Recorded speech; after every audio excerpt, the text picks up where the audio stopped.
नमस्कार, मी Sayali. Be the लाईटच्या मराठी पॉडकास्टमध्ये मी तुम्हा सगळ्यांचं मनापासून स्वागत करते. या पॉडकास्टच्या माध्यमातून आपण पडद्यावरच्या कलाकारांना खूप भेटलो. आता ह्या पॉडकास्टच्या माध्यमातून आपण पडद्याआड जो कलाकार आहे त्याला भेटूयात, जो खूप कल्ला करतो, पॉलिटिशियन आहे, त्याच्या लोकांची खूप मदत करतो आणि तो त्याच्या लोकांचा फेवरेट आहे.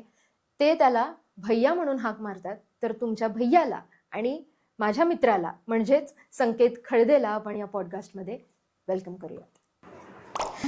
संकेत भाऊ खळदे, काय म्हणायचं तुम्हाला?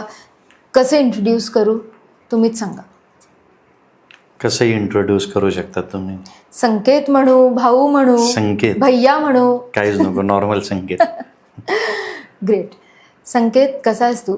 एकदम मजेत. आज तूच करून बोलणार आहे, कारण का मी त्या संकेतशी बोलणार नाही आहे ज्याचं एवढा मोठा कारभार आहे, ज्याच्या मागे हजारो लोक आहेत, फॅन फॉलोईंग आहे आणि प्रेम आहे इतक्या लोकांचं. त्या संकेतबद्दल मी बोलणार नाही. मला ते टॅग्स नको आहेत आज तुझ्यासोबत, अजिबात. मला फक्त तुझ्याशी बोलायचं आहे आज, तुझ्या मनाशी बोलायचं आहे, तुझ्याशी बोलायचं आहे. तर मला सांग, आता तू कसा आहेस? एकदम मजेत. संकेत, मला सांग, एवढ्या सगळ्या जबाबदाऱ्या आहेत तुझ्या अंगावरती आणि एवढ्या सगळ्या जबाबदाऱ्या निभवताना तुला असं कधीतरी वाटतं का की खूप लवकर या जबाबदाऱ्या पडल्या माझ्यावर? किंवा इतर जे टीनेजर्स करतात त्या वेळामध्ये तू सोशल सर्व्हिस करत होतास, इतकी मोठी कामं करत होतास, तुझ्या आईवडिलांचा पाठिंबा होता तुला, है ना? तर तुला असं कधी असं वाटतं का की माझ्या आयुष्यातल्या ह्या गोष्टी मी मिस केल्यात कारण का मी माझ्या रिस्पॉन्सिबिलिटीज करत होतो? तसं बघायला गेलं तर नक्कीच रिस्पॉन्सिबिलिटी खूप वाढल्यात माझ्या. एक सांगायचं म्हणलं तर कोविडच्या सेकंड वेव्हमध्ये my dad passed away due to cardiac arrest. मग त्याच्यानंतर तोपर्यंत मी एकदम चिल गाय होतो. गाडी घ्यायची, लेट उठायचं, मजा करायचं, बाहेर रेस्टॉरंट्समध्ये जायचं, जेवायचं, मित्रांबरोबर बसायचं, अशी लाईफ होती. काय एवढं असं हे नव्हतं. मग कॉलेज झाल्यानंतर मग मी साईड आहे आपली लोणावळ्याला, मामा डॅड मी पार्टनरशिपमध्ये. मग मी थोडंसं आपलं सुट्टीजमध्ये तिथं जाऊन शिकायचो, साईटवर जायचो, हे करायचो. पण कधी असं वाटलं नाही की एवढं मोठं रिस्पॉन्सिबिलिटी एकदम येते माझे. मी म्हणजे 27 वय 27-28 3-4 इयर्स बॅक. तेव्हा मी एक पॉलिटिकल बॅकग्राऊंड फॅमिली, पहिलीपासून कनेक्शन तर होतंच आणि मला पहिलीपासून इच्छा होतीच पॉलिटिकल सोशल वर्क. पण ते पप्पा असताना एकदम म्हणजे सोपं होतं की बाबा आपल्याला काय फक्त उठायचं आहे, काम करायचं आहे, पॉलिटिकल हे करायचं आहे, मग कार्यक्रम घ्यायचे, पैसे म्हणजे मला काय कष्ट करायचे नव्हते, पैसे कमवायचे नव्हते आणि पैसे स्पेंड नव्हते करायचे. पण ते झाल्यानंतर मग खूप जबाबदारी आली. माझं फॅमिली म्हणजे मी होतो, मम्मी, लहान भाऊ, असं आम्ही तिघंजणच आफ्टर डॅड पास हवे. मग त्यानंतर त्यांची जबाबदारी, घर, मग सगळे बिझनेसेस असेल काय असेल, म्हणजे झिरोपासून सुरुवात. कारण की पप्पा असताना त्यांचे कॉन्टॅक्ट आपल्याला कधीच कुठल्या गोष्टीची काही गरज नाही आली. पण ते झाल्यानंतर बाबा कॉन्टॅक्ट्स असू किंवा काही असू, बारीक गोष्टीची किंमत कळाली की बाबा ती व्यक्ती असताना आपलं काम किती सोपं होतं आणि आपण असताना त्या कामाला किती वेळ लागतोय. म्हणजे बाबा त्यांच्या एका फोनवर काम व्हायचं, तिथं कामं होतात, त्यांच्यावर पण 2 तास घालवा, 4 तास घालवा, म्हणजे स्ट्रगल करून कामं होतात. बरोबर. ती जाणीव झाली. त्याच्यानंतर मग विदिन इयर मॅरेज झालं, माझं लग्न झालं. My wife's name is Pooja. ते झाल्यानंतर blessed with a baby girl after 1 year. Her name is Samera. कसं वाटतंय तुला? मी तुला त्या यंग एजमध्ये बघितलंय, जेव्हा तू जे म्हणत होतास ना की मौज मस्ती, बिंदास, काही कसलं रिस्पॉन्सिबिलिटी नाही, काही कसली काळजी नाही, टेन्शन नाही, आपला जीव आपण जगायचं जसं जगायचं तसं. पण मी एक तुझ्यात खूप छान गोष्ट नोटीस केली संकेत. एवढं सगळं असताना मला तू कधी वायफळ गोष्टींच्या नादी लागलेला मला तू कधीच दिसला नाही. आणि एवढं मोठं खानदान असेल, हे असेल, ते असेल, ते खानदान राहतं बाजूलाच, पण त्या खानदानाच्या नावावरचा जो रुबाब असतो तो घेऊन सगळीकडे मिरवणं किंवा चुकीच्या संगती करणं किंवा चुकीच्या गोष्टी करणं, हे सगळं करताना मी तुला कधीच नाही बघितलंय. Which I think is really really commendable about you Sanket. आणि आय थिंक जो आत्ता तुला जो सक्सेस तू आता मिळवतोयस आणि अजून मिळवणार आहेस, तो फक्त त्या गोष्टीमुळे असं मला खूप वाटतं, राईट. आणि ह्या सगळ्यामध्ये तू बाप झालास. तू मला एकदम ऑनेस्टली सांग, कशी आहे ती फिलिंग? मी त्याच्या आधी एक छोटीशी गोष्ट फक्त सांगतो. मी आफ्टर माय मॅरेज, लग्न झाल्यानंतर मग आम्ही कुठं बाहेर जाताना वाईफ, माझे फ्रेंड सर्कल किंवा काय, she use to look everything, but तिला म्हणजे तो विश्वास नव्हता की बाबा माझ्याकडं म्हणजे everything is there.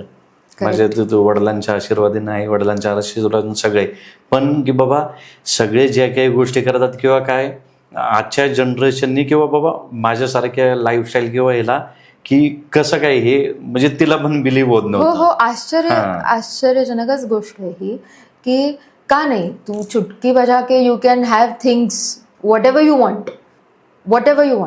I have seen you enjoying definitely, but not with addictions. तेच काय आमच्या फॅमिलीमध्ये माझे आजोबा काकासाहेब खळदे, त्यांच्यापासनं पप्पांपासून म्हणजे 3rd-4th जनरेशन आहे आमच्या फॅमिलीमध्ये. कोण ड्रिंक नाही, स्मोक नाही, मीन्स म्हणजे ते आपण बोलतो ना ते रक्तात आहे तेव्हापासून. किती काय असलं तरी बाबा काय बाजूचा करत असेल किंवा काय, हे बाबा फोर्स करते किंवा काय, पण आपल्या मनाला माहिती आहे आपल्याला जी गोष्ट करायची नाही ती करायचीच नाही. बरोबर. आणि तू ज्या क्षेत्रात आहेस, तू ज्या लोकांबरोबर वावरतोस किंवा इतर लोकांसोबतही वावर असतो, तुला प्रत्येक प्रकारचा माणूस भेटतो की, आणि मग त्यातून स्वतःचं खरेपण जे आहे ते जपून ठेवण्यासाठी तुला मेहनत करावी लागते की ते सहज घडतं?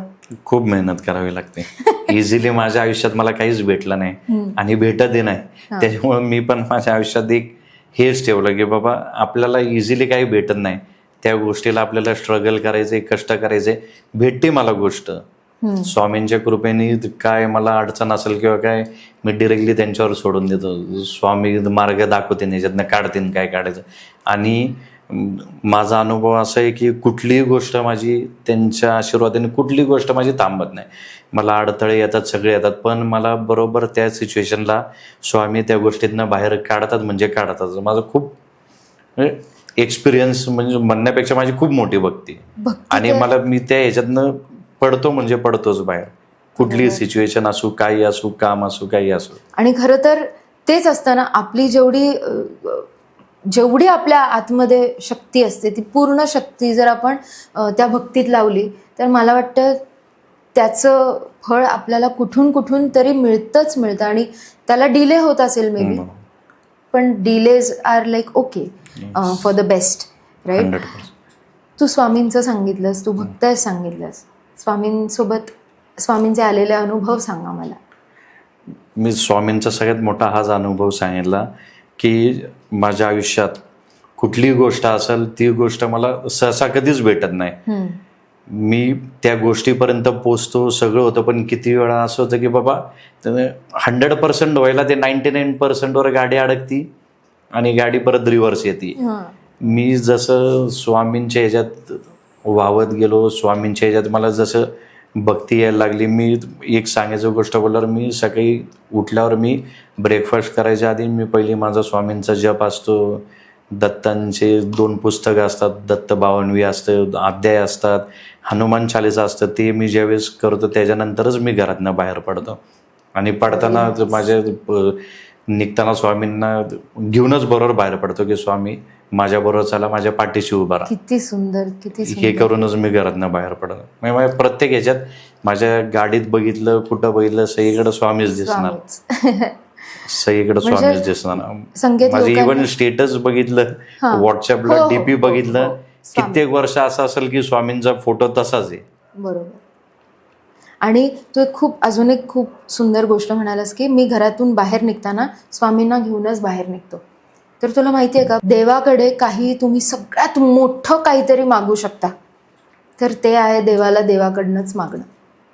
आणि आय थिंक तुझ्या भक्तीतून देवाने ऑलरेडी तुला ती बुद्धी दिलेली आहे, तो बोध दिलेला आहे की भक्ती कशी करावी, तर ही अशी करावी, खूप प्रेमाने आणि आनंदाने, आणि बाकी काही न मागता सरेंडर व्हावं आणि म्हणावं की बस तुम्ही सोबत राहा. तुम्ही सोबत असल्यावरती व्यसन पण नाही लागणार, चुकीच्या लोकांसोबत जरी गेलो तरी त्यांची वाईट संगत नाही लागणार, आणि अडथळे जरी आले तरी ते निभावून निघतील. खूप सुंदर.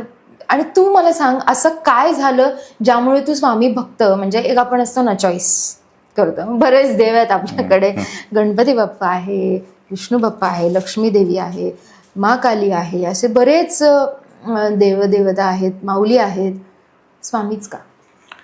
काय पप्पा पासावे झाल्यानंतर मध्ये एक आपला पहिली देवाचं हे होतं ना की बाबा सगळं चांगलं आहे बाबा, जो माणूस काय करत नाही लोकांना मदत करतो आणि देव अशा माणसाला नेतो, आपल्या देवावरनं हे होतं की बाबा की का. पण त्याच्यानंतर आपल्याला मला जे मार्ग दिसायला लागले, माझी कामं किंवा बाबा त्यांनी ज्या गोष्टी केल्या त्या गोष्टी कशा हँडल करायच्या, त्याच्यातनं कशा त्या वाढवायच्या, हे जसं मी हे करायला गेलो तसं मी स्वामींना पहिलीपासूनच मानत होतो. पण मी तेव्हापासून स्वामींचं एकदम हेच झालो की बाबा थोडक्यात शरण गेल्यासारखंच झालं. माझे वडील वारले तेव्हा मी खूप लहान होते, देवावरून विश्वास उडवण्यासाठी मी खूप लहान होते. पण जसजशी मोठी झाली ना तसं कळायला लागलं की देव आहे आणि त्याच्यावर विश्वास आहे, हे आहे ते आहे. पण मग अनुभव जे यायला लागले, एक्सपिरियन्सेस लोकांना, कारण का मी, माझी मम्मी आणि माझी बहीण आणि माझा चुलत भाऊ, मी ही अशी एक फॅमिली, कारण आधी जॉईंट फॅमिली होती, पण मग काका काकू पण वारले, माझे पप्पा पण वारले, आणि त्यानंतर मग आम्हीच राहिलो. पण त्याच्यानंतर आम्हाला आलेले जे अनुभव आहेत ना, त्यातून आम्ही खूप शिकलो. संकेत, लोक खूपच वाईट व्यवहार करतात रे. एक तू आता पुरुष आहेस म्हणून मला असं वाटतं की तुला ती झळ मे बी बसली नसेल किंवा बसलीही असेल, आय एम नॉट शुअर, तू सांग तुझा अनुभव. पण आम्हाला किंवा माझ्या मम्मीला, माझ्या आईला खूप ती गोष्ट जी झाली की नाही आता नवरा, ती गोष्ट त्या गोष्टीमुळे आम्हाला खूप स्ट्रेंथ गॅदर करावी लागली, जी मे बी आहे ती कळत नाही. जसं तू आता म्हणालास ना की पप्पा गेल्यावरती मला बरेच मार्ग दिसायला लागले आणि हे ते, तर ती स्ट्रेंथ मे बी असते, पण ते असतात ना म्हणून ती स्ट्रेंथ ती बाहेर येत नाही. पण माझं तेच म्हणणं आहे की देवा, ती स्ट्रेंथ बाहेर तुला आणायची होती तर अशीच आणायची होती ना, त्यासाठी तू माझा माणूस का नेलास. तर खूप असं खूप फील होतं डेफिनेटली. त्याच्यातलंच एक मी छोटंसं उदाहरण सांगतो. पप्पांचं व्हायच्या आधी सेकंड लॉकडाऊन होतं, त्याच्यामुळे आमची जॉईंट फॅमिली सगळी एकत्र रोज कॅरम खेळणार, एकत्र टेरेसवर सगळी एकत्र जेवण करणार, म्हणजे असं रुटीन होतं. कुठं बाहेर नाही किंवा काय नाही. मी कोविडमध्ये मी जायचं एकटा असेल की घरातनं बाहेर पडायचो, सॅनिटायझर रूम द्या, लोकांना जेवण, बाबा जे लेबर आहे त्यांना जेवण द्या, म्हणजे मीच बाहेर पडायचो. म्हणजे मी ती गोष्ट सांगतो, म्हणजे त्यांच्या जायच्या माझ्यामध्ये सेम डे दुपारी आय गेस असंच माझा लहान भाऊ नव्हता, मी, मम्मी, पप्पा, आम्ही तिघं बसलो होतो. मग त्यांची ती डायरी असते हिशोबाची, त्याच्यात सगळं म्हणजे त्यांचं बाबा मी कुठं इन्व्हेस्टमेंट केली किंवा कोणाला पैसे दिलेत किंवा कोणाला द्यायचेत मला किंवा कोणाकडनं घ्यायचेत काय, सगळं लिहिलेलं असतं. आणि कधी नाही, म्हणजे मी कधी आजपर्यंत विचारलं नव्हतं किंवा कधी डायरी बघितली नव्हती, त्यांच्या कपाटमध्येच असायचे किंवा कधी प्रश्न झाला नाही. त्यांनी त्या दिवशी मला दाखवलं, म्हणजे की बाबा आपल्याला एवढे घेणे किंवा माझे हे पैसे देणे, या गोष्टी. आणि मग मम्मी बोलली की हे कशाला दाखवत नाही, बोलले मग ते असंच सहज की बाबा मला शुभम म्हणजे लहान भाऊ माझा, म्हणजे तो थोडासा अल्लड आहे, त्याचं मला टेन्शन असतं, पण मला ह्याचं काही टेन्शन नाही, मला माहिती आहे हा एकदम हुशार आहे, हा कसंही सगळं निभावून नेणार, बरोबर त्याचं बोलणं, लोकांना कन्व्हिन्स करणं, काय याला काय कुठं अडचण येणार नाही. म्हणजे की कळत न कळत बाबा आपण बोलतो ना जो सिग्नल की बाबा त्यांना अंदाज आला होता किंवा काय, म्हणजे एक कळतं. बऱ्याच क्लायंट्सचा पण असा अनुभव आलेला आहे की त्यांचे लव्ड वन्स जाणार आहेत, अचानक जाणार आहेत आणि त्यांनी अशा काही गोष्टी बोलायला लागतात किंवा अशा काही गोष्टी करायला लागतात ते की आपण म्हणायला लागतो की तू असं काय करतोय, म्हणजे भीती वाटते ना की असं का बोलायला लागलेत. तर तो एक स्पिरिच्युअल अनुभव आहे बघ. काय फील झालं तुला त्यावेळेस जेव्हा पप्पांनी तुला सांगितलं की तुलाही काही इंट्युशन आलं की काय? खूप इंटिमेट गोष्ट विचारते, आय एम सॉरी बट खरं सांगायचं बोललं त्या फेसला किंवा सिच्युएशनला आपलं काय माझ्या कधी डोक्यातच आलं नाही. कारण काय मी जस्ट आमचं आपलं पॉलिसी, मेडिक्लेम पॉलिसी असते ना, ती पॉलिसी संपली होती आणि रिन्यू करायची होती आणि पप्पांचं 52 एजमुळं एक हे असतं मेडिक्लेमचं की बाबा ते सगळे बॉडी चेकअप करतात आणि मग त्यानंतर ती पॉलिसी रिन्यू होती. मग आम्ही जस्ट एक 2-3 दिवस आधीच, म्हणजे 3-4 दिवस आधीच गेलो, सगळं हेल्थ चेकअप केलं. त्याच्यानंतर 1-2-3 दिवसांनी रिपोर्ट आला, एव्हरीथिंग वॉज नॉर्मल. जर तिथं काय मेडिकल काय प्रॉब्लेम नाही किंवा काय नाही, डोक्यातच येत नाही ना आपल्या की बाबा असं इन जनरल बोललो आपण बसलोय आणि म्हणजे त्यांनी आता माहिती पाहिजे म्हणून सांगितलं मला काय असं. मग नंतर झाल्यानंतर आपल्याला एक एक गोष्ट अनुभव येते की बाबा ह्याच्यासाठी त्यांनी सांगितलं की आता मी नसणार आहे, तुला सांभाळायचंय, तुला जबाबदारी घ्यायची, तू करू शकतोय, म्हणजे एक सिग्नल असल्यासारखं. करेक्ट. हे तर खूप म्हणजे आता काय म्हणू, एक प्रत्येकाला त्या फेजमधून जावं लागतं आणि असं कुठलंच घर नाही आहे जिथे एखादा माणूस गेला नाही आहे, पण ते इतक्या लवकर जावं अशी आपली इच्छा नसते डेफिनेटली. आणि आईसाठी सुद्धा आय एम शुअर की ते एक कसं असतं, लहानपणी जर गोष्टी झाल्या ना आपण त्या अनुभवलेल्या नसतात, त्याच्यामुळे आपल्याला काय वाटत नाही. पण सिच्युएशन अशी होती की आमची ज्या टाइमला, म्हणजे ज्या एज ग्रुपला गरज असते आपल्याला किंवा गरज आहे, बिझनेस असू किंवा आपलं सेटअप असू किंवा काय असू, त्या स्ट्रगलिंग टाइम पिरियडला गेल्यावर मग तो खरा अनुभव येतो की बाबा ज्या वेळेला आपल्याला पाहिजे होते किंवा ज्या वेळेला त्याच वेळेला आपल्या बरोबर नाही. एक तुझे जे काही पोस्टर्स असतात, एकही पोस्टर बाबांच्या फोटोशिवाय नसतं, which is such a use thing. पण आत्ता त्यांची जागा कोणी नाही तशी घेऊ शकत, बट फिजिकली त्यांची जागा तू घेतली आहेस, तुझ्या बाळाने घेतली आहे, वाईफने घेतली आहे की शुभमने घेतली आहे, तुझ्या लहान भावाने. त्याच्यानंतर मीच सगळ्यांची जबाबदारी घेतली आणि म्हणजे सांगायचं कौतुक म्हणजे टचवूड आहे की मी काय डिसिजन घेतला किंवा काय, मम्मीचं कधी काय नसतं किंवा शुभमचं पण कधीच काय नाही, मी केलं ना ओके. ज्यावेळेस हे झालं त्याच्यानंतर मी शुभमने डिसिजन घेतलं की बाबा आपलं पप्पांनंतर मम्मी आहे, तर आपण सगळ्या गोष्टी मम्मीच्या नावाने ठेवायच्या की उद्या काही झालं बाबा आपल्याला काय करायचं तर मम्मीची साईन, मम्मीचे डॉक्युमेंटेशन, म्हणजे तिलाही पप्पांनंतर ती, त्याच्यानंतर आपण. त्याच्यामुळं आम्ही दोघांच्या डिसिजननी त्याच्यानंतर आमचे बाकीचे पप्पांचे फ्रेंड्स त्यांच्या विचारून डिसिजन घेऊन आम्ही हे केलं. सगळ्यांची घरचे मदत करतात ते तर आपल्या सगळ्या गोष्टीला असतात, पण पप्पांचे एक फ्रेंड आहे, ते कलेक्टर आहे, मी काय नाव त्यांचं घेणार नाही, त्यांनी एवढं सपोर्ट केला ना की म्हणजे अनबिलिव्हेबल, की पप्पा असताना पण ते खूप सपोर्ट करायचे. त्याच्यानंतर आम्हाला खरं स्टँड केलं तर त्यांनी, त्याच्यानंतर एव्हरीथिंग.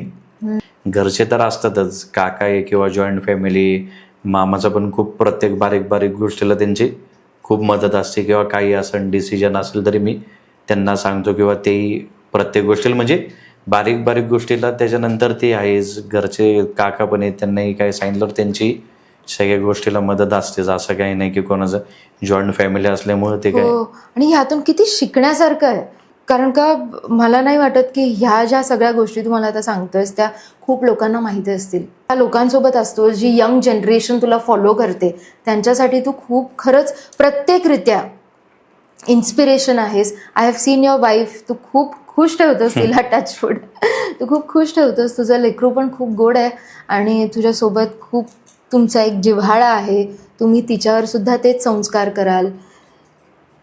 तुला काय वाटतं की हे जे तू घडलायस त्याच्यामध्ये तुझ्या पेरेंट्सचा किती वाटा आहे आणि तुझं वैयक्तिक बळ किती आहे त्या तसं सांगायचं बोलल्यावर म्हणजे एक बेस आपण बोलतो ना, तो आई वडिलांचाच आहे किती काय झालं तरी.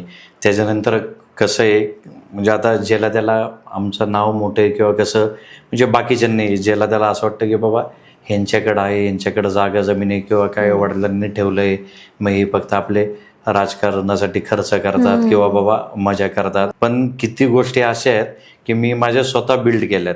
मी त्याच्यातनं जे काही मदत करता येईल, माझे लोन्स असेल किंवा काय असेल त्याच्याने मी प्रॉपर्टी बिल्ड करत गेलोय. मी माझ्या हिमतीवर मी उभं करतो आणि केलंय आणि यापुढेही करणार आहे. मी एक थोडंसं डिस्टर्ब करतो. मी एक छोटी गोष्ट सांगतो. आजच्या तारखेला मला कुठलं असं छोटं मोठं किंवा काय हे म्हणजे काम केलं पाहिजे किंवा काय असं हे नाही, पण मी एक ॲडव्हर्टायझिंग कंपनी आहे, मुंबईचीच आहे. मला असंच माझ्या एक रिलेटिव्हनी जिजाजीने एक मीटिंग करून दिली होती. मग त्यांनी सांगताना असं प्रपोजल दिलं होतं की बाबा ही गोष्ट तू सांभाळ, एवढे आम्ही मंथली एक सॅलरी तुला देऊ. मग ते काम डिफिकल्ट होतं किंवा काय म्हणजे मी तो नाही विचार केला की बाबा आता कशाला आपण टेन्शन घ्यायचं, कशाला याच्यात पडायचं. But money is everything. Me clearly बोलतो, कोणाला वाईट वाटू नाही वाटू, बट मनी इज एव्हरीथिंग. मी म्हणजे तेही काम स्वीकारलं, तेही करतो. किती वेळा असं असतं की बाबा काय प्रॉब्लेम झाला, मी रात्री 2-2, 3-3 वाजेपर्यंत मी तिथं उभा असतो आणि ते त्यांच्याकडनं कामं करून घेतो. म्हणजे कितीतरी हे किती लोक असे आहेत की बाबा आमच्या फॅमिलीमधले पण अजून कोणाला ही गोष्ट माहिती नाही किंवा मी फर्स्ट टाइम मी पहिल्यांदा सांगितलं. अशा किती गोष्टी आहे किंवा किती काम आहे की कोणाला माहिती नाही. त्यांना वाटतं की फक्त आहे हे ते, पण या आतल्या गोष्टी कोणाला माहिती नाही. म्हणजे तू एका स्ट्रीम ऑफ इन्कमवर राहिला नाहीस किंवा घरातून बॅकअप होता म्हणून त्यावर राहिला नाहीस, तर तू स्वतःच्या हिमतीवरती जे काही घडवायचंय आणि ह्याच्यासाठी खूप इनर कॉन्फिडन्स लागतो आणि तू खूप व्यवस्थित ते शांत चित्ताने करतोयस. त्याच्यामध्ये कुठल्याही स्वतः कुठल्या अडचणी क्रिएट करत नाही आहेस असं मला खूप आता तुझ्या सगळ्या गोष्टी ऐकताना वाटतंय. आणि आय थिंक हे खूप मोठं इन्स्पिरेशन आहे. प्रत्येक माणसाला जर गोल्स जर त्याचे क्लिअर असतील, जर त्याला ती क्लॅरिटी असेल, ती जी क्लॅरिटी तुला आहे, तर तो डेफिनेटली सक्सेसफुल होतो. पण त्या पलीकडे जाऊन आपण कसं स्वतःला घडवतोय हे खूप महत्त्वाची गोष्ट आहे. आणि तिथे स्टॉप नाही व्हायचं आहे. अजून पण तू कोट्याधीश झालास, तुझ्याकडे 50 गाड्या आल्या, सगळ्या हाय एंड आल्या, तरी पण मला नाही वाटत की तुझ्याकडे एखादी ऑफर आली आणि तू ती ग्रँटेड घेऊन नाकारशील. तर ही जी शिकवण आहे ना की कुठलीही गोष्ट ग्रँटेड नाही घ्यायची, ग्रॅटिट्यूड ठेवायचा आणि ग्रँटेड नाही घ्यायची. हे तुझ्यात आधीपासूनच होतं की तू कुठून शिकलास, की तू तुझ्या आईवडिलांना बघून शिकलास की काय?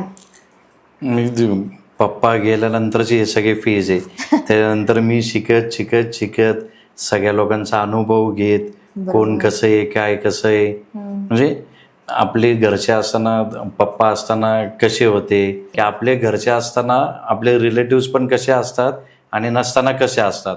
काही गोष्टी अशा असतात की बाबा म्हणजे ते असताना खूप डिफरंट असतं, खूप डिफरंट, आणि ते नसताना बिहेवियर खूप डिफरंट असतं. म्हणजे 100 लोकांमधले 100 लोक कधीच चांगले नसतात. त्याच्यातले 2, 4, 5 लोक जे असतात त्यांना जे आपण काय लेवलला आहे किंवा काय स्टेजला आहे, बाबा हा अजून यंग आहे किंवा काय, पण म्हणजे एवढ्या लवकर याला ते जज करतात. जेलसी तयार होतीस, दॅट इज नॅचरल. म्हणजे कोणी असो. तू कसं सामोरं जातोस जेलसीला किंवा नजरला? बघायला गेल्यावर माझं मन खूप हळू आहे. मी दाखवत नाही किंवा काय नाही. कुठलीही गोष्ट माझ्या मनाला पटकन लागते, पण ती मनाला लागून आता सवय झाली. तेवढ्या सिच्युएशनला मला वाईट वाटतं, पण मी परत त्याच्यातनं उभारी घेतो, परत बाहेर पडतोच. त्याच्यामुळे काय असं कामाला लागायचं, कारण का थांबून चालणार नाहीये, कारण का आपल्याला गोल्स आहेत आपले. तू फॅमिली क्रिएट करण्याचा म्हणजे तुझ्या लग्नानंतर लगेच तू डिसिजन घेतला. फॅमिली प्लॅनिंग होतात आणि हे ते खूप वेळ घेतात लोक किंवा काय, तू कसं काय पटकन इतका निर्णय घेतला? मी तर उलटा असं बोलल, लग्न झाल्यानंतर माझा आणि माझ्या वाईफमध्ये पूजामध्ये जेवढं बॉन्डिंग नव्हतं तेवढी माझी डॉटर समेरा ती आल्यानंतर तेवढं उलट आमचं रिलेशन चांगलं झालं, बॉन्डिंग वाढलं. लग्नाच्या आधी हार्डली मला काय वाटत नाही आम्ही कुठं कोविडचं arrange सिच्युएशन marriage होतं आहे किंवा काय अरेंज मॅरेज की 1 वर्षात कुठं जास्त गेलो असं. पण समेरा आल्यानंतर आमच्या उलट तिच्यामुळं असं झालं की एकदम रिलेशन चांगलं झालं. आणि नात्यात रिलेशनमध्ये रुसवा फुगा असतोच. That is okay. आणि ते काय कसं हँडल करतोस ते तू तिला? नाही, तीच सगळे हँडल करते. माझा स्वभाव असा आहे की वाटत नाही पण मी खूप चिडका आहे. मला बारीक बारीक गोष्टीवरनं एकदम राग येतो आणि मला एकदम सिस्टमॅटिक गोष्टी लागतात. किचनमध्ये पण हे काय इथं ठेवलं, हा का ग्लास इथं ठेवला, हा का रूममध्ये ठेवला, मी उचलतो आणि त्या जागेवर नेऊन ठेवतो. म्हणजे किंवा काय असेल कचरा असेल, बाबा मम्मीला काय त्रास द्यायचा, पूजाला बाकीचे साफसफाई किंवा असतातच. मी कधी संध्याकाळी आल्यावर मी झाडू पण हातात घेतो. असं काय नाही, उलट त्यांना नको वाटतं की तुम्ही कोण बघन, असं काय नाही, मी त्याही गोष्टी करतो. आणि माझा असा चिडका स्वभाव असल्यामुळे तीच हे 100 वेळा आमच्या भांडणातनं 100 वेळा तीच सॉरी बोलली असेल, माझी चुकी असू किंवा कोणाची, तीच मला कन्व्हिन्स करते. पण मला एक्सपेक्टेड नव्हतं की तुझा रागीट स्वभाव वगैरे असेल, कारण का इतके वर्ष आपण एकमेकांना ओळखतो. पण ऑब्व्हियसली आपण असा रॅन्डमली रागीट स्वभाव आपला दाखवत नाही. पण इतका रागीट असशील मला वाटलं नव्हतं. ते एक टाइम नंतर रागीट झाला असं आहे. काय टाइम होता तो? टाइम म्हणजे पहिली काय आपल्याला काय असं स्ट्रेस नसायचा किंवा कामांचा व्याप नसायचा किंवा म्हणजे काय ते आपण एक बोलतो ना, एक फ्रस्ट्रेशन आधीच आपण म्हणजे मी कधी घरी येताना ठरूनच येतो की बाबा आज कुठलं उत्तर नाही द्यायचं किंवा काय हे राहायचं. पण ती एक सिच्युएशन अशी येते की ते उत्तर देऊन एक उत्तराला 10 उत्तर माझ्याकडनं जातातच. असा तो फेज येतो. पण ते सगळं परत तेवढ्या पुरतं तेवढं असतं, 1 तास 2 तास, next day everything disappears. That is the whole key of a successful life. आणि तू खूप बर्डन नाही ना करत तिला, because your wife is so sweet आणि ती खूप लहान आहे. ती स्वतःच बर्डन घेत असेल.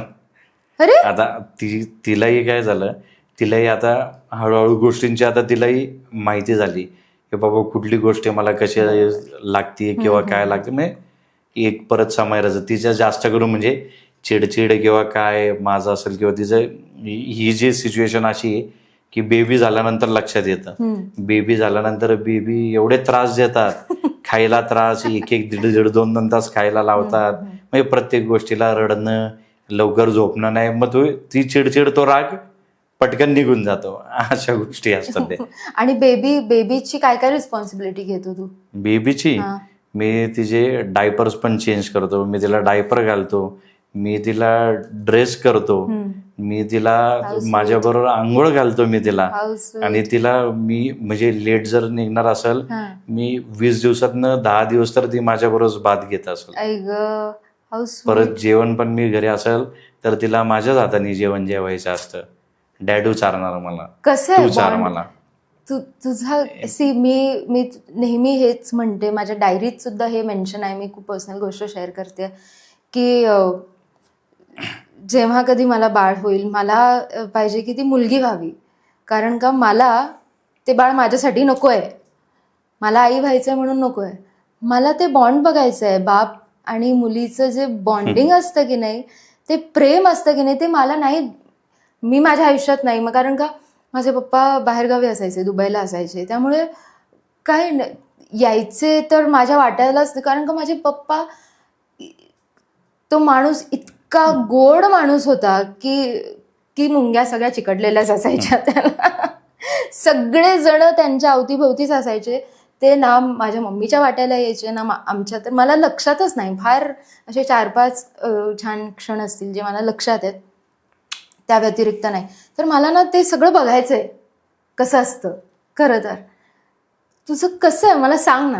मी सांगतोय म्हणजे ज्यावेळेस मला कळालं प्रेग्नन्सीचं किंवा काय शी इज प्रेग्नेंट, म्हणजे मी तेव्हापासून माझ्या म्हणजे काय काहींचं असतं ना मुलगा पाहिजे किंवा काय, मला तेव्हापासून मला म्हणजे लग्नाच्या आधीपासून मला एकच इच्छा होती की मला मुलगी पाहिजे, स्वामींनी तुझी मला डॉटर पाहिजे. आणि त्यांनी इच्छा पूर्ण केली. खोटं वाटेल, मी बाबा आफ्टर प्रेग्नन्सी मी काही नावं काढले होते. मग त्याच्यातनं मी समजा 5 मुलांची नावं असेल तर 40 मुलींची नावं शोधून ठेवली होती की बाबा मुलगीच झाली पाहिजे आपल्याला, आणि स्वामींच्या कृपेने मुलगीच झाली. How sweet. आणि इतकी गोंडस आहे, इतकी गोंडस आहे. तू जर परमिशन दिलीस आम्हाला तर आम्ही तुमचा एक गोड फोटो इकडे नक्कीच इथे लावू आणि सगळ्यांना कळू देत की संकेत भैया हे कसे आहेत स्वतः. कारण का बाहेर तर तू एक रांगडा गडीच असशील, आय एम शुअर की म्हणजे तू सॉफ्ट स्पोकन आहेस, पण त्यात एक रांगडेपण आहे. तू तुझे इमोशन्स, तुझे जे काय हे वल्नरेबल गोष्टी आहेत ह्या लोकांसमोर नसशील ना दाखवत. तर ह्या पॉडकास्टमधून तुला खूप पर्सनली ओळखतील लोक असं मला वाटतं. आणि तू मला सांग, तुझा एवढा सगळा जो कारभार आहे, तू एवढ्या सगळ्या गोष्टी करत असतोस एकत्र, घरी जायला लेट होत असेल राईट? बाळाची आठवण येत नाही तुला? येते ना, खूप आठवण मग काय येते. करतो? तिलाच माझी जास्त आठवण येते. ती मी आलो नाही काय नाही, तिला आता कळलंय की बाबा माझा फोन आला तरी तिला लगेच लक्षात येतं. ती ओळखते की मी पूजाला कॉल केला तरी तिला फोन घ्यायचा असतो, तिला बोलायचं असतं. मग व्हिडिओ करणार, मग व्हिडिओ कॉल करणार, तीच रिसिव्ह करणार आणि मग व्हिडिओ कॉलवर बोलणार, कधी येणार तू घरी, ये ना लवकर, ये ना लवकर. असं तिचं हे असं म्हणजे खूप हुशार आहे. जो बॉन्ड जे आहे ना तो डिस्क्राईब नाही करू शकत किंवा सांगू नाही शकत की काय सिच्युएशन असते आणि काय फिलिंग असते. ती एकदम वेगळीच खूप म्हणजे खूप वेगळी, Lovely. ती डिस्क्राईब पण करू नाही शकत अशी फिलिंग येते. आणि अजून याच्यात सांगायचं, ती एवढी हुशार आहे किंवा काय गॉड्स ग्रेस किंवा आजकालची लहान पोरं हुशार असतात. मी एक साधं घरात मी लेट आलो किंवा दुपारी आलो किंवा काही ती जागी असेल रूममध्ये असेल ना, मी चालत जरी आलो ना, माझ्या पायांच्या चप्पलच्या आवाजने ती ओळखते की डॅडू आलाय. म्हणजे she is just 2 years and 3 months. मी परवाचाच किस्सा सांगतो. मम्मी बरोबर ती बाहेर गेली होती आणि ती पार्किंगमधून पुढं लिफ्ट पाशी अशी आली आणि मी गाडीतनं उतरलो, मी चालत आलो. ती लिफ्ट पाशी असेल आणि मी बऱ्यापैकी मागं होतो. तिला तिथनं कळालं, मम्मी तिच्याबरोबर होती, मम्मीलाही माहिती नाही मी आलो. डॅडू मम्मी बोलली कुठं आहे. मग मी पुढं आल्यावर मम्मीला पण कळालं की मी आलोय. म्हणजे काय शिक्षण किंवा काय असेल तिलाच माहिती. प्रेम, लढा, माया, किती वेगळ्या पद्धतीने तू आता सगळं परत अनुभवत असशील ना. एकदम स्ट्रेसच विसरतो मी. ती समोर असेल, किती राग असेल किंवा काय असेल, ती अशी स्माइल देते, पी घेते की आपण विसरूनच जातो सगळं. किती सुंदर. संकेत, तुझी फेवरेट व्यक्ती तर ऑब्व्हियसली तुझी चाइल्ड आहेच. मी तुला मगाशी विचारलं की तुम्ही काय सेकंड चाइल्ड, तर तू खूप एक गोड उत्तर दिलंस. तू म्हणालास की हिच्यावरच इतका जीव आहे की मला आता ते दुसऱ्यावरती माहित नाही, आता मला ते विचार करायचा, अजून वेळ घ्यायचा आहे. तर काय म्हणणं तुझं ह्या बाबतीत? माझं सेम म्हणणे. माझं समायरा म्हणजे एकदम असं ते बोलतो ना आपण फिलिंग की एकदम जीव तिच्यासारखे. ती सांगायचं बोललं तर ती आजारी असेल किंवा काय असेल, मी पण एकदम त्यावेळेस एकदम म्हणजे मला पण काही सुचत नाही किंवा काय नाही. ती जेवली नाही ना, मी कधी जेवत नाही. म्हणजे एकदम ते बॉन्डच असं आहे की ते डिस्क्राईब नाही करू शकत. आणि ते आता एवढा जीव लागलाय की बाबा आता ते एकदम विचाराच्या बाहेरच आहे त्या गोष्टी. ते ज्याला मुलगी होती त्यालाच कळतं की किंमत काय असते मुलींची किंवा काय. संकेत, तू आता सोशल वर्क पण करतोयस. तुझ्या घरात तू 3 सुंदर स्त्रिया आहेत तुझ्या घरात आणि सोशली इतकं सगळं चाललंय राईट. काय एक बाप म्हणून, एका मुलीचा बाप म्हणून काय फिलिंग आहे तुझी? कारण का ती याच जगात जाणार आणि तू एव्हरीवेअर तिच्यासोबत नसणार आहेस, तर काय फिलिंग आहे तुझी? बरोबर आहे. हे तर मी म्हणजे अपेक्षा केली तरी मी असं इमोशनल होतो की नंतर काय, पुढचं काय, ते आता स्कूलमध्ये जाईल, मग त्याच्या पुढच्या गोष्टी, मग आपलं कसं होईल किंवा काय. आपण एवढं, मला उलट घरी पण मला पूजा पण सांगत असते, तुम्ही एवढा तिचा जीव का अडकवतात नाही, मग ते आपल्याला खूप डिफिकल्ट होतो, त्रास होतो.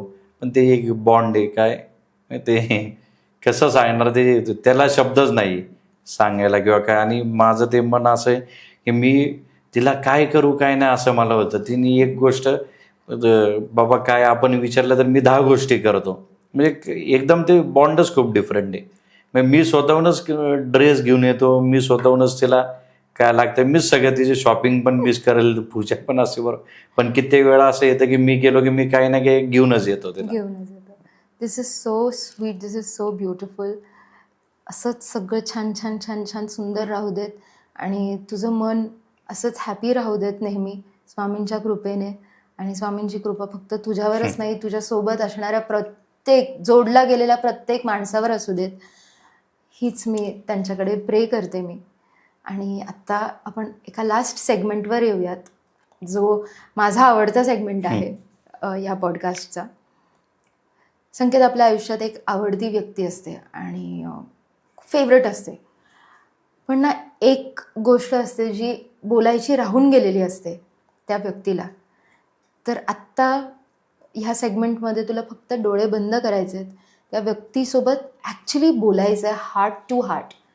U know, when we talk about spirituality and everything, हे जी सगळी बंधनं आहेत ना, बॉडी हे ते, हे सगळं निघून जातं. Body, time, place. फक्त वो दिल से की गई बात दिल तक पहुंच जाती है ना. तर ती कुठली व्यक्ती आहे ती आधी सांग मला. ऑब्व्हियसली पप्पाच. ह्या क्षणाला तू फक्त तुझे डोळे मीट आणि तुझ्या पप्पांशी ॲक्च्युली बोलून एक छोटासा संवाद साध, किंवा त्यांना जे बोलायचं राहून गेलं ते तू खरंच बोल. कारण का ही स्पेस एक स्पिरिच्युअल स्पेस आहे. It's not a commercial space that I am holding for everybody. So definitely आम्ही जेव्हा आकाशिक रीडिंग्स करतो ना संकेत, तेव्हा आम्ही लव्ड वन्सशी कनेक्ट करतो आणि इतके सुंदर मेसेजेस येतात ना. काही बोलायचं राहून गेलेलं असतं, कधी डिफरंट सिटीजमध्ये असतात लोक, ज्यामुळे त्या लास्ट क्षणी ते भेटू नाही शकत, त्यांना तो चेहरा बघू नाही शकत. तर खूप गोष्टी होतात रे. पण तो शेवटचा संवाद ना, आता म्हणजे जसं माझे वडील मी खूप 7-8 वर्षाची होते तेव्हा वारले, तर मला असं वाटतं की काहीतरी बोलले असते ना मी. तर मला माहितीच नाही की मी काय बोलले असते, बरोबर. पण मी आकाशिक जेव्हा ओपन करते ना, तेव्हा मी डेफिनेटली एकदा कनेक्ट केलं मी माझ्या वडिलांशी. त्यांच्यानंतर मला माझे गुरु भेटले आणि त्यांच्यातच म्हणजे माझ्या वडिलांनीच मला त्यांच्याकडे एक खूप सुंदर अनुभव आला होता मला. आणि त्या अनुभवा थ्रूच, त्या प्रोसेस थ्रूच मला माझ्या पप्पांनी स्वतःच माझ्या गुरूंकडे सोपवलं की आता हेच फादर फिगर जर तुला कोणी हवे तर दिस इज हू इट इज. आणि तुला खरं सांगते, जेव्हापासनं दादा माझ्या लाईफमध्ये, म्हणजे गुरु माझ्या लाईफमध्ये आले, तेव्हापासून जी पप्पांची जी उणीव होती, कमॉन, ते एक ती रिकामी जागा असते ना, ती तर असतेच, पण एक कुठेतरी असं सॅटिस्फॅक्शन मिळालंय की ही इज देअर आणि ही इज वॉचिंग ओव्हर. आणि त्यांनी हे सगळं स्ट्रगल बघितलं आहे आणि finally it is our time to live happily. आणि ही सगळी कृपा त्यांची आहे, गुरूंना भेटवणं, त्यांची कृपा आमच्यावर करणं, ही सगळी.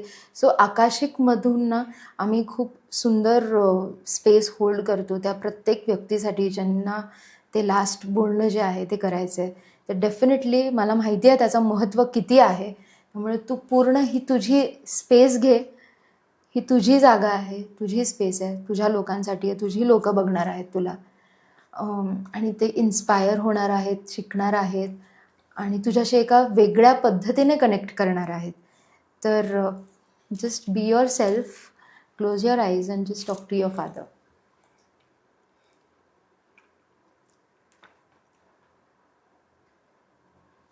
पप्पा, तुम्ही खूप लवकर सोडून गेले आम्हाला.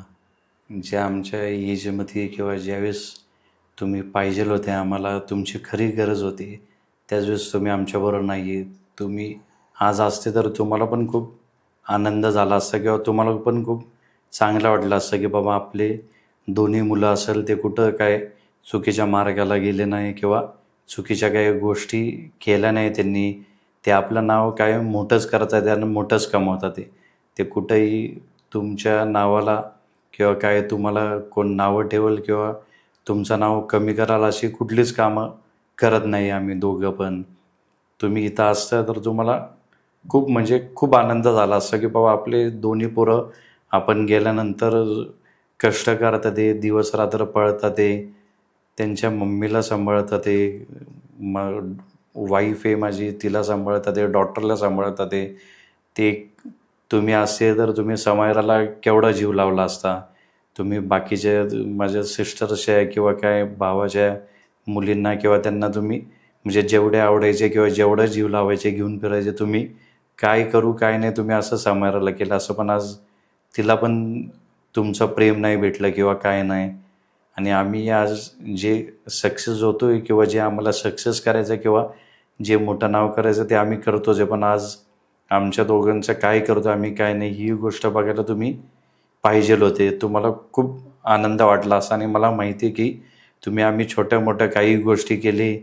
एक टाईमला मी तुम्हाला बड्डेला फोन गिफ्ट दिला, मग तुम्ही बोलायचे की कशाला घ्यायचा, माझा चांगला होता, पण तरी तुम्ही एक तुमच्या फ्रेंड्समध्ये किंवा तुम्हाला चांगलं वाटायचं की बाबा माझ्या मुलांनी पैसे माझ्याकडनं घेतले नाही किंवा त्यांनी त्याचं काही करून पैसे साठवून त्यांनी मला फोन घेतला किंवा माझ्यासाठी केलं. तुम्हाला ते एक बाहेर तुम्हाला खूप मस्त वाटायचं की बाबा आपली मुलं करतात तेच मुलं आज बघायला तुम्ही पाहिजे होते की ते कुठल्या सक्सेसला चाललेत किंवा काय सक्सेस करतात किंवा काय चांगल्याच गोष्टी करतात आणि चांगल्याच करत राहील. आणि मी एकच तुम्हाला सांगतो की आमच्या दोघांकडनं किंवा कोणाकडनं कधीच तुमच्या नावाला काही धक्का लागणार नाही. तुमचं नाव जेवढं होतं तेवढं त्याच्यापेक्षा मोठं करायचा आम्ही प्रयत्न करतो आणि करूही. तुमची जागा तर घेऊ नाही शकत, कारण की तुम्ही असे लोक आहे. मी तरी स्वतःला समजून की मी बाबा स्वार्थी पण माणूस आहे. जगच तसं आहे आजकाल, तसं राहायला लागतं. पण तुम्ही असे होते किंवा तुम्ही काय तुम्हाला म्हणजे एकदम क्लीन हार्टेड प्युअर सोल माणूस की बाबा तुम्हाला कधीच तुम्ही म्हणजे बाबा समोरचा काय करतोय तुमचा फायदा घेतोय किंवा समोरचा तुमच्या मदतीने मोठा झालाय किंवा काय झालंय तुम्ही कधीच त्याच्यावर जेलस झाले नाही किंवा तुम्ही करत गेले. तुमचं एकच वाक्य मला असायचं की बाबा मी पैसे कमवले नाही, पण मी माणसं कमवली, मी माणसं जोडली. ती माणसं खरंच आज आम्हाला मदतीला आली आणि तुम्ही गेल्यानंतर आम्हाला कळालं की तुम्ही काय कमवलं आणि तुम्ही आमच्यासाठी काय केलं. फक्त आमची एवढीच इच्छा होती की तुम्ही आज पाहिजेल होते की आम्ही काय करतोय काय नाही बघायला आणि आम्ही कुठल्या लेवलला आहे. तुमची खूप आठवण येते आणि कायमच तुम्ही आमच्या आठवणीत राहताल आणि तुम्ही कायम आम्हाला आशीर्वाद देतातच आहे. आणि तुमच्या आशीर्वादामुळेच आम्ही पुढं चाललो आहे आणि तुमच्या आशीर्वादामुळेच ह्या सगळ्या गोष्टी घडतात. आणि आम्हाला 100% मला शुभमला 100% आम्हाला विश्वास आहे की तुमचं नाव मोठंच करणार आणि करतच राहणार आणि जेवढं काही करता येईल आम्ही तेवढं करत राहणार तुमच्यासाठी.